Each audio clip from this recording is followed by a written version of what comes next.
7 months ago, I was returning from a ski trip on a bus which caught on fire.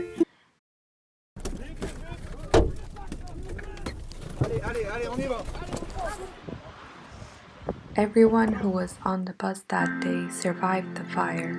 Within a week, there were news reports on the accident, but I felt it took away from the essence of the trip.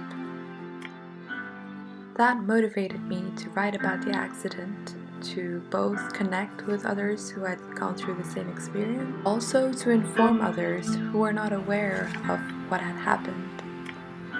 It was what helped me to cope with the loss of my brother 5 years before.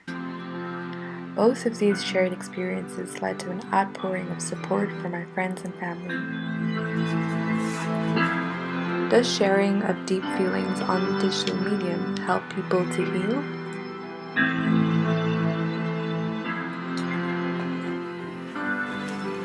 My husband died almost 10 years ago already. So I was the only one in my surroundings who experienced such a loss, like just the only one, as you know, amongst my friends who first experienced such a close loss from nearby, and so I felt very alone and very lonely, and the feeling that people didn't really understand what what I was going through.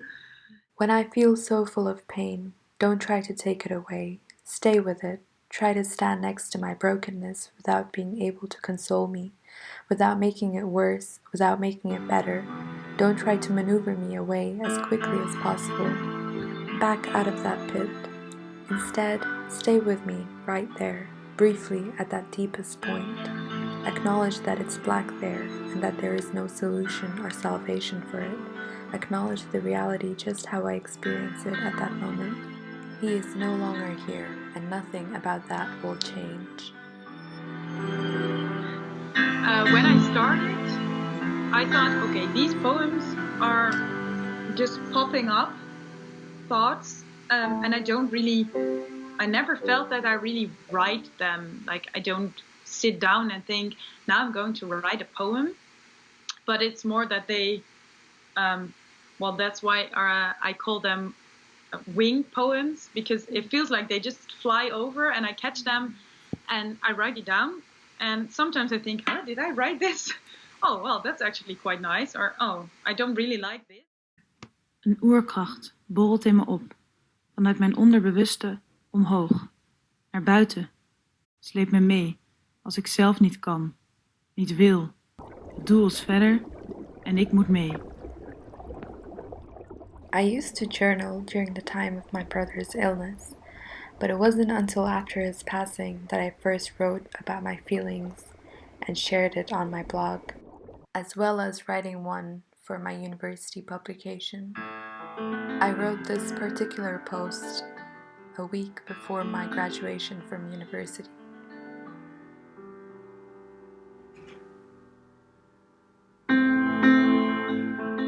March 19, 2018. Today marks the 4th year since you've left this world. You died a peaceful death, and for that I am thankful, alhamdulillah. As the heartbeat monitor reflected your slowing heartbeat rate, I remember wanting it to slow. I remember praying for a miracle to happen, willing for the numbers to rise rather than fall, but you had decided to leave, and we had to accept it. At some point, most of my online widow friends knew better how I was doing than my friends. You know, so that is because I was a lot in contact with them, and it was easy to talk about grief. So I think that's a split that we have to be very careful with, so that we still connect with the people around us in trying to express, convey how we feel about our loss. Ik wil niet de rest van mijn leven overleven. So actually I don't want to live the rest of my life in this survival mode. Like surviving the rest of my life. I want to live. And then that poem, for example, gets most likes, that you immediately think, oh, maybe I should write more poems like that. Oh, okay, stop. This was not the whole intention. So in that sense, it's actually, it's not holding me back in my own emotional process, but it has a negative side effect. I don't know, I think the most awful is, of course, when you have such a vulnerable topic where, and I feel already about like shy about posting that, or I'm also with Facebook. I'm also always very aware that you get, like new Facebook friends all the time. So then there are a lot of people who don't know that I lost my husband, especially at that time. Then, while it was still so prevalent for me in my daily life that he was not there anymore, and it was such a big theme. Then I got new Facebook friends, like colleagues, and then I would post on my wedding day, well, I'm sorry that he's not there anymore, and then for them it's of course like, oh, whoa, I didn't know that. All these notifications that you get, oh, people read my poems, and I thought, oh, stop, this was not the reason why you post these things. It's ridiculous to think, oh, it's nice that people like these poems, or this poem that I thought it's maybe a bit cheesy, or I don't really like it myself, but... Reflecting on my writing process, I normally write on my journal and later share a part of it on my blog, more as a means of informing and connecting with others. A follow-up post that I wrote after the bus fire was also widely shared on social media.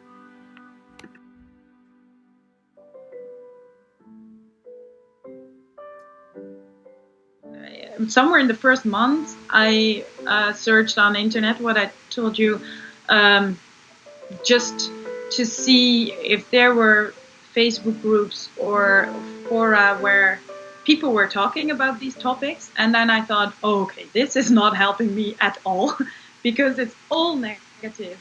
Everyone was sort of complaining about how hard it was, how much they missed their partner, how empty the house is, how lonely they feel. I thought, okay. I remember that, so in that weekend we talked a lot, and then of course sometimes we had to cry, but it was mostly also a lot of laughter.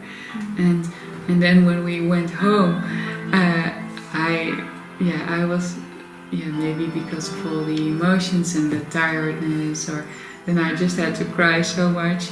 And then I later checked it with this group, and then one said, I cried the whole drive back in my car, and the other said, I cried the whole evening. So it's sometimes also like relief later, or when all these stories sink in, of course. On a platform where all people experience the same, okay, it's clear that you miss someone, it's clear that you feel lonely, it's clear that this is a shitty period, but I thought that we were here to help each other, so maybe, I don't know, make it a bit more positive, or I hoped to find maybe tips or tricks, or I don't know, experiences that people, things that other people helped, for example, but I didn't find it there. So let's say I post a question about what do you do on the first anniversary of the day that your partner died. Mm-hmm. So this day, what do you do then? How do you spend that day? And then if you ask that in such a group of all young widows or widowers, then people say what they have done, and so that made me, for example, come up with the idea to, on my own birthday, to ask people for like a memory or a photo about him. So I rather not have presents because it's just a bit painful for me to be there without him. The sadness is about the same person, but everyone deals with it so differently. And that's also a difficult thing, because you think, oh, this is a group for all young widows, then they all feel the same. Well, they don't. And you see that immediately. It didn't help me, but maybe it made it even worse, because I thought, oh, okay, I'm really an exception, or I'm doing something completely wrong, because I don't feel this way. And if I look back at my own experience with sharing my story, It is a means by which I hope to bring comfort to others who read my post. These platforms also make you very aware of of how other people experience their loss and how different that can be from what you experience. So it can make the comparison more easily, while you shouldn't compare yourself actually. So